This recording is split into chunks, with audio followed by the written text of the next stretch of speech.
నమస్తే రమగారు. నమస్తే జయ. రమగారు, మనం చాలా స్టోరీలు అనేక రకాలైన విషయాలు మాట్లాడుకుంటూ ఉంటాం. అయితే ఈ నావెల్స్ కూడా స్టార్ట్ చేసేసాం. ఇంకొక ఐడియా వచ్చింది నాకు. పాత సినిమాలు అద్భుతమైన సినిమాలు అనమాట. ఈ జనరేషన్కి తెలియకపోవచ్చు, కొంచెం ముందున్న సినిమాస్. వాటిని స్టోరీల కింద తీసుకొని చేస్తే ఎలా ఉంటుంది? ఒక ట్రయల్ చేసి చూద్దాం. మళ్ళీ జనాన్ని పాత సినిమా వైపుకి తిప్పటం, ఆ పాత మధురాలు లాగా. చేయొచ్చు జయ. మంచి మంచి సినిమాలు ఉన్నాయి కదా. కొంతమంది పిల్లలకి తెలుస్తాయి, కొంతమందికి తెలియవు. పాత ఇప్పుడు మా బట్టి వాళ్ళకి తెలుస్తాయి, కొంతమందికి తెలియకపోవచ్చు. అవును, కొన్ని టీవీ కొన్ని ఛానల్స్ లో చక్కగా పాత సినిమాలు వేసే వాళ్ళు కూడా ఉన్నారు కదా. అవును. కొన్నిసార్లు చూడరు, బోర్గా చూడంగానే మొదలు పెట్టగానే బోర్గా ఉంది, ఇదేంటి ఇలా ఉంది, రంగులు లేవు, స్లోగా ఉంది, అలా బోర్డు అని అనిపిస్తాయి. అయినా కూడా కథలు ఇంట్రెస్టింగ్గా ఉంటాయి. ఓకే. ఇప్పుడు అమ్మ వాళ్ళు వీళ్ళందరూ ఎట్లా చెప్తారంటే, అబ్బా సంగీతం ఎంత బాగుంటుందో, సినిమా ఎంత బాగుంటుందో, ఆర్టిస్టులు చేసిన ఆ నటన అసలు అత్యద్భుతంగా ఉంటుంది. అలా విన్నప్పుడు ఏమనిపిస్తుంది, చూద్దామా అని అనిపిస్తూ ఉంటుంది. దాన్ని ఏదన్నా మనం అందిద్దామా, ఒక్కసారి అందిద్దాం, కొన్ని కథలు చేద్దాం. యాక్చువల్గా ఫనీకి వచ్చింది ఐడియా, మంచి ఐడియా కదా. అది ట్రై చేసి చూద్దాం. బాగా ఫెమిలియర్ సినిమాలు కాకుండా కొంచెం పాతవి, ఇంకా ఎక్కువ పాతవి, 60s కాకుండా 50sలో అలా వెళ్దాం. ఇంచుమించు 49, 50లో వచ్చిన గుణసుందరి కథ. మామూలుగా ఈ గుణసుందరి కథ ఇలాంటి పేరు విన్నాం. ఈ గుణసుందరి కథ ఏంటంటే, ఇది యాక్చువల్గా కింగ్ లేర్ అని ఒక Shakespeare drama, English drama. Okay. ఆ కథలో ఉన్న బేస్ లైన్ని తీసుకున్నారు, సొంత కథ డెవలప్ చేసుకున్నారు. అటు ఇటుగా చెప్పాలంటే ఒక చిన్న పతివ్రత కథలాగా చెప్పాలి దాన్ని. అప్పుడున్న సమాజంలో జనాలు చూసేవాళ్ళు ఆ రకమైన కథలు. ఇప్పుడు కూడా మనం సతీ సావిత్రి, సతీ సుమతి లాంటి కథలు చెప్తే ఆసక్తికరంగానే ఉంటుంది. అవునవును కదా. అయితే ఈ గుణసుందరి కథ కూడా అలాంటిదే, బాగుంటుంది, ఇంట్రెస్టింగ్గా ఉంటుంది. శ్రీరంజని, ఆవిడ శోకరంజని అనేవారు తర్వాత కాలంలో. ఆవిడ ఏడుపు క్యారెక్టర్లు చాలా బాగా చేసేవారు. ఓకే. ఏడుపు క్యారెక్టర్లు యాక్ట్ చేయాలి, దుఃఖాన్ని అభినయించాలంటే శ్రీరంజన్ గారిని మించిన వాళ్ళు లేరు. మంచి నటన బాగా చేస్తారు. మనిషి కూడా చక్కగా సింపుల్గా, పెద్ద జుట్టు, ఆవిడ బాగుండేవారు. థియేటర్లలోనే చూసాం ఈ సినిమా. మీరా? నేను టీవీలలో చూడాల్సిన అవసరం లేదు. మేము మా ఊళ్ళో బృందావన్ థియేటర్లో పాత సినిమాలే వచ్చేవి ఎక్కువగా. కొత్తవి వచ్చేవి, ఎక్కువ పాత సినిమాలు మేము అక్కడ చూస్తుండేవాళ్ళం. బాగుండేవి సినిమాలు చాలా. గుణసుందరి కథ మంచి ఇంట్రెస్టింగ్గా ఉంటుంది స్టోరీ. బ్రీఫ్గా చెప్దాం. అలానే ఆసక్తి ఉన్న వాళ్ళు ఈ సినిమాని వెతికి చూడండి తప్పకుండా. యూట్యూబ్లోనో లేకపోతే ఎక్కడో చోట దొరుకుతుంది, పాత రికార్డులలో దొరికేస్తుంది. బేస్ స్టోరీ అయితే దీనిది షేక్స్పియర్ కింగ్ లేయర్లో నుంచి తీసుకున్నది అనమాట. అయితే ఒక రాజుగారికి 3 ఆడపిల్లలు ఉన్నారు. రూపసుందరి, హేమసుందరి, గుణసుందరి. ఈ గుణసుందరి పుట్టినప్పుడు భార్య చనిపోయింది. ఆయన మళ్ళీ వివాహం చేసుకోలే. 3 ఆడపిల్లల్ని అల్లారు ముద్దుగా ఆయనే స్వయంగా చూసుకుని పెద్ద చేసుకున్నారు. అయితే పెద్ద పిల్లలిద్దరూ ఏదో ఆడుతూ పాడుతూ రాజుగారి తాలూకు గొప్పతనాన్ని ఎంజాయ్ చేసేవాళ్ళు. 3వ పిల్ల కొంచెం బుద్ధిమంతురాలు, కొంత ఇంట్రావర్ట్. అయితే ఏదో కథల పుస్తకాలు అవి చదువుకుంటూ ఉండేది, బుద్ధిగా ఉండేది. ఈ 3వ అమ్మాయిని మీనానో ఒక దాసి పెంచేది. ఆ దాసి కొంచెం మెతకది, కథలు చెప్పేది పిల్లకి. చిన్న 3వ పిల్ల దాసితో పాటు తిరుగుతూ ఉండేది. పిల్లలు కొంచెం పెద్దవాళ్ళు అయ్యాక ఆయన ఏమనుకున్నా అంటే, కుమారులు లేరు, మరి ఆడపిల్లలకే రాజ్యం అప్పచెప్పాలి కదా, వివాహాలు చేసి అప్పచెప్దామని భావించాడు. అయితే తన పుట్టినరోజు నాడు సభలో అందరికీ పరిచయం చేశారు తన 3 అమ్మాయిల్ని. ఆ పరిచయం చేసినప్పుడు తండ్రి అంటే ఎంత ప్రీతో, మామూలుగా మనం చెప్పుకుంటాం, ఇంగ్లీష్ సినిమాల్లోనే కనిపిస్తుంది మనకి. ఏదో అంటారు దాన్ని ఇంగ్లీష్లో, టోస్ట్ కాదు, పేరు గుర్తు రావట్లేదు, ప్రకటించడం. ఇది చాలా అత్యద్భుతమైన వాళ్ళు, వీళ్ళు జీవితం ఇలా ముందుకెళ్లాలని కోరుకుంటున్నాము లాంటి వాక్యాలు, మంచి వాక్యాలు, ప్రశంసా వాక్యాలు.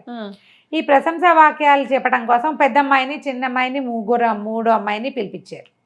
పెద్దమ్మాయి, నాన్న చాలా గొప్పవాడు, నాన్నంటే ఎంతో ప్రేమ, నాన్నమ్మ మాకు దైవం కంటే ఎక్కువ, ఎప్పటికీ నేను నాన్నకు రుణపడి ఉంటానని పెద్దమ్మాయి.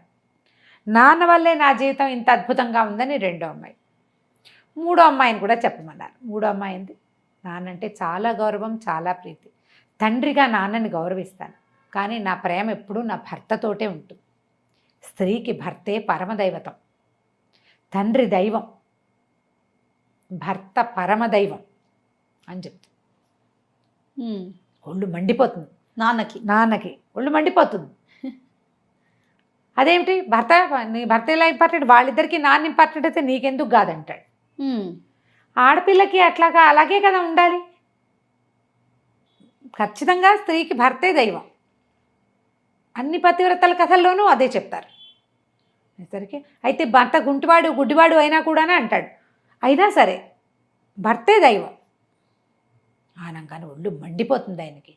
తండ్రి అక్కర్లేదని ధిక్కరించే ఈ పిల్లకి కుంటి గుడ్డి చెముడు ఉన్నవాడిని ఇచ్చి పెళ్లి చేద్దామంటాడు. తాను పెళ్లి చేసుకోకుండా ఉండిపోయి పెంచినందుకు తానే దైవం అనాలి. తనే ఇంపార్టెంట్ అనాలి. నా ప్రేమ ఎప్పుడు నాన్నతోటే అనాలి. భర్తలు మాకు ఇంపార్టెంట్ కాదు, నాన్నే ఇంపార్టెంట్. ఆయనకి 2 మేనల్లుళ్ళు ఉన్నారు, హరమతి కాలమతి అని. ఆ మేనల్లుళ్ళకి ఇచ్చి పెద్దమ్మాయిలు 2 పెళ్ళిళ్ళు నిశ్చయించాడు.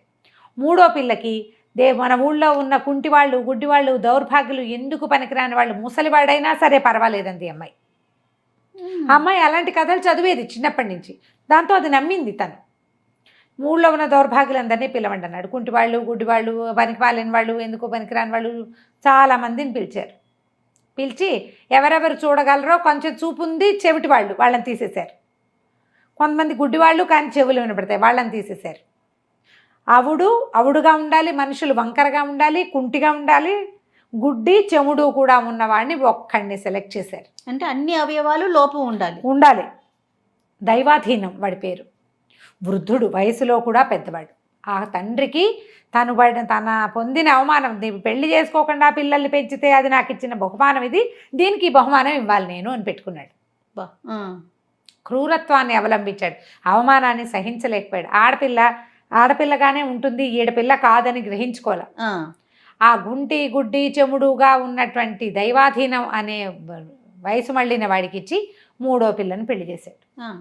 3 పెళ్ళిళ్ళు ఒకేసారేనే.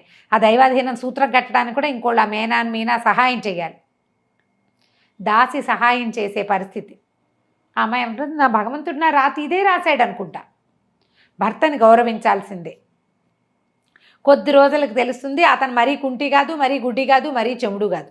అతనికి కొంచెం వినపడుతుంది, కళ్ళు కనపడతాయి ఎంతో కొంత, అంత అవిటివాడు కాదు. అయితే కొంచెం రోజులు గడితే 3 అల్లుళ్ళు ఇంట్లోనే ఉంటారు. అయితే ఆ అమ్మాయిని ఏదో అవమానిస్తారు. 3వ అమ్మాయిని అవమానిస్తే అతను పోట్లాడతాడు. అదేమిటి, 3 గుడ్డివాడినో కుంటివాడినో పెళ్లి చేసుకుంటే మాత్రం రాజకూతుర్ని గౌరవించద్దు. పోట్లాడేసరికల్లా రాజుగారికి మహాకోపం వస్తుంది. వీడు తను అనుకున్నంత గుడ్డి కుంటి చెమిడి కానందుకు, తన మాట కాదన్నందుకు పోట్లాడి ఇంట్లోంచి పంపించేయాలనుకుంటాడు. అతను వెనకాల పడి కొట్టబోయి మేడ మెట్ల మీద నుంచి జారి పడిపోతాడు తండ్రి రాజుగారు. కూతుర్ని ఇంట్లోంచి బడి పంపేస్తాడు. 3వ కూతుర్ని వెళ్ళిపోమంటాడు. వాడు ఎక్కడికి పోతే అక్కడికి పో, దేశ దిమ్మరివైపో, నువ్వు నీ వల్లే నాకు ఈ పరిస్థితి వచ్చింది, అయ్యో దెబ్బలు తగిలిన నాన్నని సంరక్షిద్దామనుకుంటుంది అమ్మాయి, సంరక్షించనివాడు ఆయన, వెళ్ళిపోమంటాడు. ఈ పర్వాలేదు అంత కసురుతుంటే ఎందుకు ఉండాలి, పద మనం వెళ్ళిపోదామని భార్యను తీసుకెళ్ళిపోతాడు. ఆ దైవాధీనం. అమ్మాయి ఒక చదువుకునే పతివ్రతల బొమ్మల పుస్తకం తెచ్చిస్తుంది పని మనిషి దాసి. ఒక పల్లెటూరుకి తీసుకెళ్తాడు. ఓ చిన్న పూరు గుడిసెలో అమ్మాయి అక్కడే ఉంటుంది భర్తతో పాటు. అదే మరి దేవుడు రాశాడు. అయితే ఏమవుతుంది, మంచినీళ్ళు తెచ్చుకుని రావడానికి బిందె పుచ్చుకుని వెళ్తూ ఉంటుంది రోజు. చెరువు దగ్గర ఒక కుర్రాడు ఎదురుపడతాడు, ఒక రాజకుమారుడు. అబ్బో నువ్వెంతో సౌందర్యవతమని వెంట పడతాడు. నన్ను పెళ్లి చేసుకోమంటాడు. ఆవిడ ఒళ్ళు మండిపోతుంది. నేను వివాహితని, నేను ఇట్లాంటి పిచ్చి పిచ్చి పనులు చేస్తావు, ఎవరో నువ్వు నా వెంట పడతావా అని బిందెచ్చి కొడుతుంది మొహం మీద. ఇంటికి వచ్చేస్తుంది. భర్తకు చెప్తే ఆయన ఏమనుకుంటాడో మాట్లాడకుండా ఊరుకుంటుంది.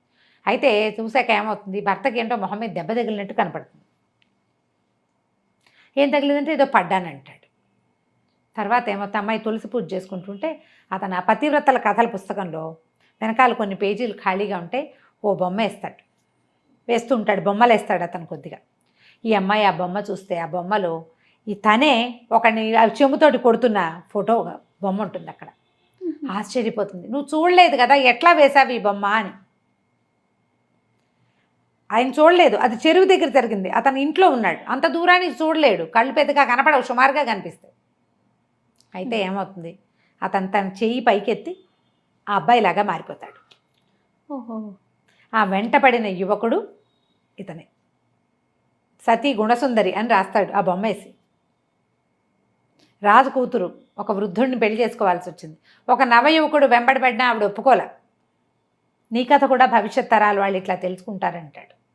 అప్పుడు ఈ అమ్మాయి అడిగితే ఇతను ఒక రాజకుమారుడు, అవంతి నగరానికో ఏదో రాజకుమారుడు, గురువు దగ్గర శాపం పొంది ఇట్లాంటి పిచ్చి అవతారం వస్తుంది. భార్యకి తప్ప ఇతరులకి ఈ రహస్యం చెప్పకూడదు, ఇతరులకు తెలిస్తే నేను ఎలుగుబంటిగా బారిపోతానని చెప్తాడు. భార్యాభర్త హాయిగా సంతోషంగా ఉంటారు. ఆ వృద్ధ రూపంలోనే ఉంటాడు అతను, యువకుడుగా కనపడ్డు అందరికీ. భగవంతుడి శాపం మరి అట్లా వచ్చింది, ఏం చేస్తారు? సరే వీళ్ళిద్దరు కలిసిమెలిసి అన్యోన్యంగా ఉంటారు. ఇంతలో రాజుకి కాలు విపరీతంగా పుండైపోయి కాలు కొట్టేసే పరిస్థితి వస్తుంది. ఇంకా ఎన్నాళ్ళు ఈ సేవ చేస్తాం అని పెద్ద కూతుళ్ళు ఇద్దరు ఈ నాన్నతో పడలేకపోతున్నాం. అంతకుముందు నాన్నంటే పంచప్రాణాలని చెప్పిన వాళ్ళు కాలు కోయించడానికి సిద్ధపడతారు. అప్పుడు రాజవైద్యుడు ఏమంటాడంటే, మహేంద్రమణి అని ఒక మణి ఉంటుంది, ఆ మణి తెచ్చి తాకిస్తే ఈ రోగం నయమవుతుంది, కాలు కుండిపోయే పరిస్థితి ఇది నార్మల్ అయిపోతుంది. అప్పుడు ఏమవుతుంది, సరే ఈ అమ్మాయి తెలుస్తుంది, చిన్న కూతురు కూడా, నాన్న అయ్యో ఇలా అయిపోయావా నాన్న అని బాధపడుతుంది. భర్తను అడుగుతుంది, నువ్వు ఎంతో విద్యలు నేర్చుకున్న వాడివి, రూపం మార్చుకోగలిగే శక్తి ఉన్నవాడివి, రాజకుమారుడివి, బలశాలివి, నా తండ్రిని రక్షించమని అడుగుతుంది. అడిగితే సరే అల్లుళ్ళిద్దరూ బయలుదేరుతారు మహేంద్రమణి తేవడానికి, మేనల్లుడిద్దరు. వాళ్ళతో పాటు ఈ ముసన్ రూపంలో ఉన్న దైవాధీనం కూడా వెనకాలొస్తాడు. వెళ్తాడు, ముగ్గురు కలిసి వెళ్తారు. వెళ్తే ఓళ్ళని సంగీతాలు పాటలు నిదానంగా స్లోగా కథ నడుస్తుంది. కొంతమంది యక్షిణుల పాలనలో ఆ మహేంద్ర పర్వతము అక్కడ ఉండే మహేంద్రమణి ఉంటాయి. ఆ యక్షిణులని మోసం చేసి ఇతను ఏం చేస్తాడంటే వీళ్ళిద్దరు తోడల్లుడు కాకుండా ఆ మణిని సంపాదిస్తాడు. దానికి ఒక మంత్రం చెప్తారు, మంత్రం ఉంటుంది దానికి. ఆ మంత్రం చదివి ఆ మణిని తాకిస్తేనే అది ఇదవుతుంది అనమాట, పనిచేస్తుంది. మణి పుచ్చుకుని ఇతను కిందకు వచ్చేసాక పట్టుకొచ్చేస్తాడు. తోడల్లుళ్ళు ఇద్దరికి తెలిసిపోతుంది, వీడు మనకంటే బలసారి, వీడు ఆ మణిని తెచ్చేశాడు అని. వాడిని నూతిలో పడేసి ఆ దైవాధీనాన్ని ఆ మణి పుచ్చుకుని పారిపోతారు వీళ్ళిద్దరు. రాజు దగ్గరికి పట్టుకొచ్చేస్తారు. మణిని తగిలిస్తారు కానీ మంత్రం రాదు. ఇంతలో ఏమవుతుంది, ఆ మణిని తేవటం గురించి అక్కా చెల్లెళ్ళు మాట్లాడుకుంటారు. ఈ అమ్మాయి ఏమంటుందంటే, నా భర్త తేగలడు, అతను సమర్థుడు అనేసరికి వాళ్ళిద్దరికి గుంటాడు, గుడ్డాడు, చెమిటాడు, వాడికి ఏమీ లేదు, ముసలాడు, వాడేం తెస్తాడని అక్కలిద్దరూ నానా దుర్భాషలు వాడితే ఈ అమ్మాయి ఒక ఉద్రేకానికి లోనై, నా భర్త గుడ్డివాడు కుంటివాడు కాదు, వీరవర్మ అవంతి నగర రాజకుమారుడు, అతని దగ్గర ఈ శక్తి ఉందని చెప్పేస్తుంది. ఆ బావిలో పడిపోయినాడు దైవాధీనం ఎలుగుబంటిగా మారిపోతాడు. ఎట్లా బయటికి రాగలడు?